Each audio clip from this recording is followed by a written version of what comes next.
Piepildīšana ir diezgan ierobežota. Tur ir skaidra struktūra nodokļu ieņēmumi, tad ir sava īpašuma apsaimniekošana, zemes meži, kā mēs to apsaimniekojam, tas ir jāskatās. Ja mēs paskatāmies pēdējos notikumus, tā skaitā krūmu izciršanu, kur nauda vienkārši pazuda un es nesaprotu, kur viņi ir, kas tur ir atbildīgs, tad jautājums, kā tas uz doto brīdi tiek apsaimniekots.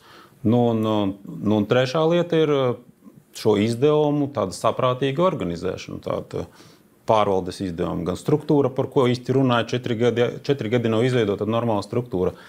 Tad, kad notika pašvaldības apvienošana, visu, tad tika izstrādāts un nolikts struktūras plāns. Šo plānu absolūti neievēroja, aizgāja citu. Tas plāns bija diezgan racionāls, saprotams, efektīvs. Izskatās, ka visdrīzāk pie tā arī atgriezīsies. Jāvelk ārā notvilkums. Jāvelk ārā. Un ekonomiskā aktivitāte, tas ir svarīgākais, lai iedzīvotāju labklājība aug, bet par to jau tas jau atkarīgs no uzņēmēju algām maksāt.